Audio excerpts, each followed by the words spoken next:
आइए बच्चों, हम क्लास 10th में अरिथमेटिक प्रोग्रेशन चैप्टर 5 स्टार्ट करते हैं। तो चैप्टर 5 में हमारे पास अरिथमेटिक प्रोग्रेशन, जिसको आप समांतर श्रेणी भी कह सकते हैं। तो अब हम इसके लिए consider the following list of number, हम कुछ नंबर ले रहे हैं और इन नंबरों को लेकर के हम किस तरह से इस एक्सरसाइज को समझेंगे कि कौन सी ऐसी सीरीज होती है जो हमारे पास अरिथमेटिक प्रोग्रेशन की होती है। अरिथमेटिक प्रोग्रेशन को हम एपी से भी डिनोट करते हैं। तो जैसे बच्चों फर्स्ट पार्ट हम ले रहे हैं 1 2 3 4। ये 1 2 3 4 जो हमारे पास है, ये हमारे पास बच्चों टर्म है। ये फर्स्ट टर्म है, ये सेकंड टर्म है, ये थर्ड टर्म है, फोर्थ टर्म है। इसी तरह से अगर हम सेकंड पार्ट लेते हैं 100 70 40 10 डैश डैश डैश इनफाइनाइट तक, तो ये फर्स्ट टर्म होगा, सेकंड टर्म होगा, थर्ड होगा, फोर्थ होगा। इसी तरह से हम ले सकते हैं जैसे 2 4 6 8। तो इसी तरह से 1 3 5 7 या 10 20 30 40 ये हम सीरीज ले रहे हैं। तो अब इसमें करना क्या है बच्चों, जैसे हम फर्स्ट पार्ट लेते हैं, फर्स्ट पार्ट आपने लिया है 1 2 3 4 डैश डैश डैश। तो ये हमारे पास फर्स्ट टर्म होता है, ये फर्स्ट टर्म है बच्चों, और ये सेकंड टर्म है, थर्ड टर्म है, ये फोर्थ टर्म है। अब ये इनमें क्या होता है बच्चों, जैसे इसको हम फर्स्ट टर्म कहते हैं, फर्स्ट टर्म को हम T1 से भी नोट कर सकते हैं और A1 से भी डिनोट कर सकते हैं। सेकंड टर्म को जो हम T2 से भी डिनोट कर सकते हैं और A2 से भी डिनोट कर सकते हैं। इसी तरह थर्ड टर्म को T3 से डिनोट कर सकते हैं और A3 से भी डिनोट कर सकते हैं। ये फोर्थ टर्म है, इसको T4 से भी डिनोट कर सकते हैं और A4 से भी डिनोट कर सकते हैं। ये टर्म थे बच्चों हमारे पास। अब इसमें इसी तरह से जैसे हम सेकंड सीरीज लेते हैं सेकंड पार्ट में, तो सेकंड पार्ट में अब हम लेते हैं 100 और ये 70 40 10 डैश डैश डैश। अब इसमें अगर हम लेते हैं A1 तो ये फर्स्ट टर्म होगा 100 होगा। अब यहाँ पर A2 लेते हैं तो ये 70 होगा सेकंड टर्म, यहाँ A3 लेते हैं तो 40 होगा और ये A4 लेते हैं तो 10 होगा। इसी तरह से अब इसमें कैसे हम पहचानेंगे कि अरिथमेटिक प्रोग्रेशन की सीरीज है। तो इसमें बच्चों अगर टू टर्म का हम डिफरेंस निकालते हैं तो सेम रहता है। कैसे, आइए जैसे हम फर्स्ट क्वेश्चन में देखते हैं, अगर हम इसमें से डिफरेंस निकालते हैं, अब डिफरेंस क्या होता है उसको कॉमन डिफरेंस कहते हैं, इसको डी से डिनोट करते हैं कॉमन डिफरेंस, कॉमन डिफरेंस, इसको डी से डिनोट करते हैं बच्चों कॉमन डिफरेंस और डी। अब ये कॉमन डिफरेंस डी कैसे निकालते हैं, सीक्वेंस के जैसे अब हम यहाँ पर A2 माइनस A1 करते हैं, तो A2 माइनस A1 अगर इसमें करते हैं तो यहाँ पर 2 माइनस 1 इज इक्वल टू 1 आता है। अब इसी तरह से सेकंड थर्ड और सेकंड का डिफरेंस लेते हैं, तो सेकंड हमारे पास 2 था लेकिन थर्ड 3 था, 3 माइनस 2 इज इक्वल टू 1 आएगा। अब इसी तरह से अगर हम A4 में से A3 को माइनस करते हैं तो यहाँ 4 माइनस 3 इज इक्वल टू 1। तो इस तरह से जितने भी टर्म लेंगे सबका डिफरेंस इक्वल आता जाएगा। अगर सीक्वेंस के टू टर्म का डिफरेंस इक्वल आता जाएगा तो समझ लीजिए वो एपी सीरीज है। अब यहाँ पर आइए, जैसे हम यहाँ पर लेते हैं, अब इसका डिफरेंस निकालेंगे, A2 में से A1 माइनस करेंगे, तो यहाँ पर 100 में 70 माइनस करते हैं और यहाँ पर 30 आता है। अब इसी तरह से अगर हम A3 में से A2 माइनस करते हैं तो 70 में 40 माइनस करेंगे तो भी 30 आएगा।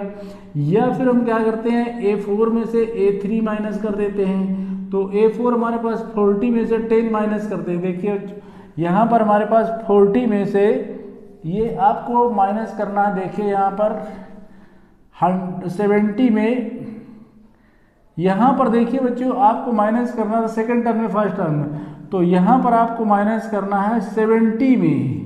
यहाँ देखिए बच्चों 70 में 100 माइनस करेंगे, 70 में अगर 100 माइनस करते हैं तो यहाँ पर बचने वाला है माइनस का 30। अब यहाँ पर आप माइनस करेंगे 40 में, यहाँ पर आपको 40 में माइनस करना है, 40 में 70 माइनस करेंगे तो भी आपके पास कितना मिलने वाला, माइनस का 30। अब यहाँ पर अगर माइनस करते हैं, देखिए बच्चों 10 में अगर हम 40 माइनस करते हैं तो v माइनस हमारे पास 30 आने वाला। तो अगर इनका डिफरेंस इक्वल आता चला जाता है तो ये मान लीजिए कि जो सीरीज हमारे पास क्या है वो AP की सीरीज है, अरिथमेटिक प्रोग्रेशन। अरिथमेटिक प्रोग्रेशन में सीक्वेंस के 2 टर्म्स का डिफरेंस इक्वल आना चाहिए। अगर ऐसा आता है बच्चों तो समझ लीजिए वो सीरीज हमारी AP की है। अब यहाँ तो आपने देखिए कॉमन डिफरेंस देख लिया, टर्म में देख लिया, फर्स्ट टर्म कौन सा है, सेकंड टर्म कौन सा है, थर्ड टर्म कौन सा है। इससे जो एक जनरल टर्म होता है, जनरल टर्म, तो अगर हमको जनरल टर्म फाइंड करना होता है तो उसके लिए हम कौन सा फार्मूला यूज करते हैं, जनरल टर्म के लिए फार्मूला, उसको भी TN कह सकते हैं बच्चों, TN जनरल टर्म के लिए formula A plus n-1 into D, इस फार्मूले का यूज करते हैं।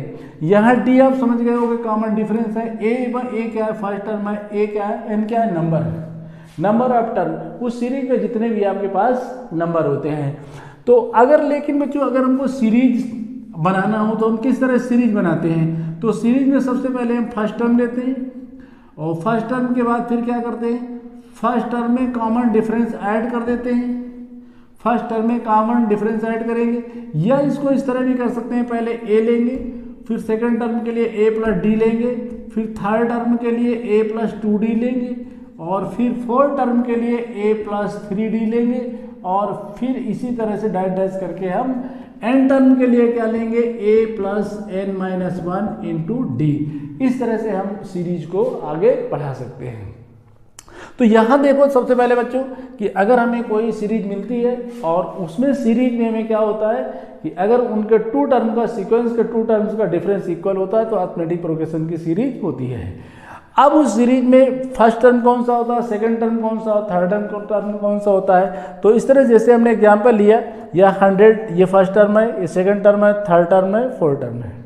अब इसमें से अगर हमको क्या करना हो कि n टर्म फाइंड करना हो, जनरल टर्म यूज कहते हैं, तो n टर्म फाइंड करना हो तो ये फार्मूला यूज करते हैं A plus n-1 into D.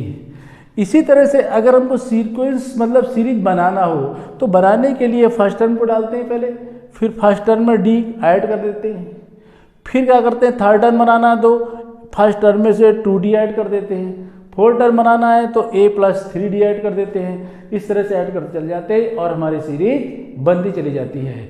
तो इस तरह से देखिए बच्चों आगे हम और क्या करते हैं इसमें।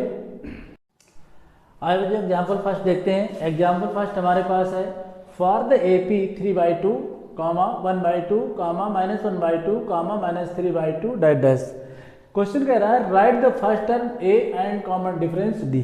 क्वेश्चन कह रहा है आपसे कि आपको हम एक AP सीरीज दे रहे हैं, इसमें आप फर्स्ट टर्म बता दीजिए और कॉमन डिफरेंस बता दीजिए। तो हम फर्स्ट टर्म और कॉमन डिफरेंस कैसे बताते हैं, आइए बच्चों देखते हैं इसमें सोल्यूशन। तो इसका सोल्यूशन जो हमारे पास है, सबसे पहले देखिए बच्चों हमारे पास सीरीज है 3/2, 1/2, -1/2, -3/2 डैश डैश डैश। अब यहाँ पर सबसे पहले हम लेते हैं ये फर्स्ट टर्म है, फर्स्ट टर्म हमारे पास 3/2 है, सेकेंड टर्म लेते हैं 1/2 है, थर्ड टर्म लेते हैं तो माइनस का 1/2 है। और अब हमको बताना है क्या, फर्स्ट टर्म बताना है। तो फर्स्ट टर्म का मतलब A1 बताना है, A1 का मतलब A बताना है। तो A1 हमारे पास फर्स्ट टर्म है तो हमको फर्स्ट टर्म तो मिल गया। अब हमको चूंकि ये ऑलरेडी इन AP में है, वो क्वेश्चन ने बताया है कि ये सीरीज AP में है, अगर ये AP में है तो इसका कॉमन डिफरेंस इक्वल होगा। तो कॉमन डिफरेंस हमको चाहिए बच्चों। कॉमन डिफरेंस का मतलब है कि D, common difference, common difference आपको चाहिए। तो कॉमन डिफरेंस आपको D चाहिए तो आप A2 माइनस A1 कर देते हैं, चाहे A3 माइनस A2 कर दीजिए।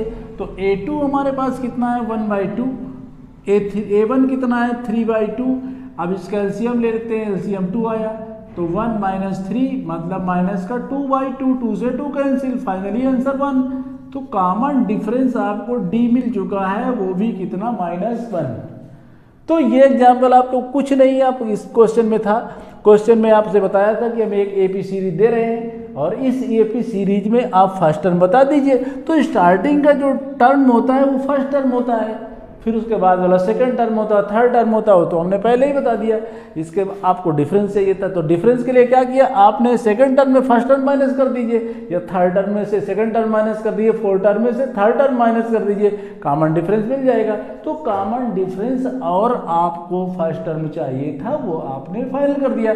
तो इस तरह से एग्जाम्पल आपने फर्स्ट डन कर दिया। इसके बाद एग्जाम्पल सेकंड भी देखते हैं बच्चों। इस बार एग्जाम्पल सेकंड देखते हैं बच्चों। इसका एग्जाम्पल सेकंड हमारे पास है, which are the following list of number NAP, which are the following list of number form an AP, if they form an AP write the next two term। Question कह रहा है कि हम आपको 4 part दे रहे हैं, इसमें से आपको ये बताना है कौन से पार्ट AP में है, और अगर वो AP में है तो उसके नेक्स्ट 2 टर्म आप लिख के दे दीजिए।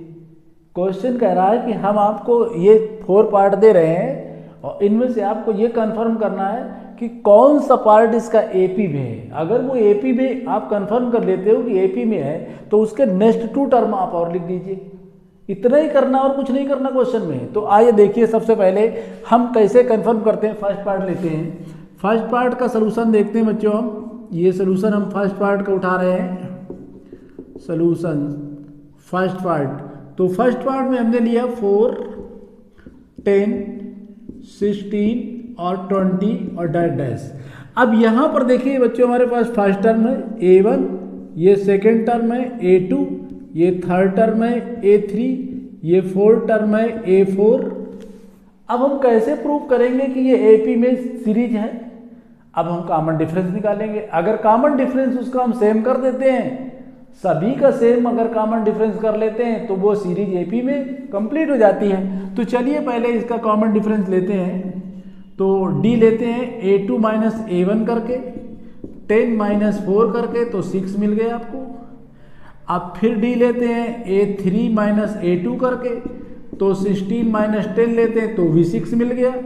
फिर D लेते हैं A4 माइनस A3 करके, अब इसमें से 22 में 16 माइनस करते हैं तो भी 6 मिल जाता है। अब देखिए बच्चों सभी में हमारे पास क्या है, D इक्वल है। जब D इक्वल है तो सीरीज AP में है। अब अगर AP में है तो नेक्स्ट 2 टर्म लेते हैं। नेक्स्ट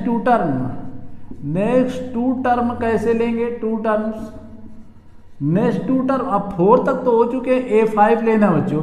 A5 कैसे निकालेंगे, A+4D करके, A+4D कर दीजिए। अगर आपको A+4D नहीं करना तो A4 में D ऐड कर दीजिए, 5th टर्म मिल जाएगा। तो A4 हमारे पास कितना था, A4 हमारे पास 22 था और उसमें 6 ऐड कर दिया तो 28 हो गए और ये नेक्स्ट 5 टर्म मिल गया। अगर हम A6 लेते हैं तो A5 में हम D ऐड कर देते हैं। A5 हमारे पास 28 था, 6 और ऐड कर दिया तो 34 मिल गया। तो नेक्स्ट 2 टर्म हमने फाइंड कर दिया बच्चों। तो सबसे पहले तो हमने कॉमन डिफरेंस इक्वल किया, इक्वल करने के बाद ये बात कंफर्म कर लिया कि जो हमारी सीरीज है वो AP में है। और जब AP में सीरीज हमको मिल गई तो फिर उसके बाद हमने टर्म फाइंड कर लिया। अब सेकंड पार्ट देखते हैं बच्चों। सेकंड पार्ट हमारे पास है, सेकंड पार्ट 1, -1, -3, -5 डैश। अब इसमें भी डिफरेंस इक्वल करते हैं। ये हमारे पास A1 है, ये A2 है, ये A3 है, तो ये A4 है। अब D निकालेंगे तो A2 माइनस A1 करके निकालेंगे ना। A2 हमारे पास -1 है और यहाँ पर -1 माइनस के 2 आ गया। अब डिफरेंस लेंगे A3 माइनस A2 करके। A3 हमारे पास -3 था और माइनस एक साइन इसका और एक माइनस ये, तो -3 + 1 = -2। अब नेक्स्ट में लेंगे A4 में से A3 माइनस करेंगे तो A4 हमारे पास -5 था, माइनस और माइनस का 3। तो इस तरह से आपके पास जो कंडीशन आएगी -5 + 3 फाइनली -2। इसका मतलब ये भी AP में है क्योंकि इसके डिफरेंस इक्वल है। तो अब ये इन AP तो क्लियर हो गई सीरीज। अब इसके बाद नेक्स्ट 2 टर्म ले लेते हैं। नेक्स्ट 2 टर्म जब हम लेंगे तो अब हमारे पास A5 लेना है। तो A5 का मतलब A4 + D कर दीजिए। A4 हमारे पास कितना था, A4 हमारे पास देखिए बच्चों -5 है, इसमें प्लस करना है कितना, -2, क्योंकि कॉमन डिफरेंस 2 है तो -5 -2 -7 आ गया। A6 लेते हैं तो A6 में A5 में से D ऐड कर दीजिए तो -7 और +-2 मतलब -7 -2 इज इक्वल टू -9। ये नेक्स्ट 2 टर्म हो गए। अब इसके बाद देखिए जब थर्ड टर्म लेते हैं बच्चों, थर्ड पार्ट देखते हैं इसका। थर्ड पार्ट में देखिए इसमें डिफरेंस तो इक्वल होना ही नहीं बच्चों। देखिए अगर हम इसमें लेते हैं थर्ड पार्ट -2 2 -2 2 और -2 डैश, ये हमारे पास A1 है, ये A2 है, ये A3 है, ये A4 है और ये A5 है। जब इनका डिफरेंस निकालते हैं तो यहाँ पर 2 और -2 मतलब 2 + 2 इज इक्वल टू 4 आता है। अब जब लेंगे नेक्स्ट में तो A3 में से A2 माइनस करेंगे, A3 -2 है और -2 तो माइनस का 4 आएगा, तो कॉमन डिफरेंस इक्वल नहीं हुआ, इसका मतलब सीरीज एपी में है नहीं, तो नेक्स्ट 2 टर्म की भी जरूरत नहीं है। इसके बाद आप देखिए अगर हम फोर्थ लेते हैं तो इसमें माइनस करेंगे 0, इसमें माइनस करेंगे 0, इसमें माइनस करेंगे 0, लेकिन इनमें जब माइनस करें इसमें माइनस करेंगे तो 0 नहीं आएगा, 1 आएगा बच्चों। यहाँ पर माइनस करेंगे तो 1 आएगा, इसका मतलब इनके कॉमन डिफरेंस इक्वल नहीं है, तो ये सीरीज हमारी एपी की नहीं है। तो जब एपी में सीरीज ही नहीं है तो हमें नेक्स्ट 2 टर्म ही नहीं फाइंड करना। भाई इनका भी डिफरेंस आप इसी तरह फाइंड कर सकते हो, तो इनमें तो 0 आ जाएगा डिफरेंस, लेकिन इसमें 1 आएगा, इसमें 0 आ जाएगा लेकिन इसमें 1 आएगा। तो अब कॉमन डिफरेंस इक्वल नहीं है, इसका मतलब ये हुआ कि सीरीज हमारी एपी में नहीं है। एपी में सीरीज होने के लिए ये कंफर्म है कि उनका कॉमन डिफरेंस इक्वल होना बहुत जरूरी है। तो इस तरह से बच्चों आपने एग्जाम्पल फर्स्ट देख लिया, एग्जाम्पल सेकंड देख लिया। नेक्स्ट वीडियो में स्टार्ट करते हैं एक्सरसाइज 5.1।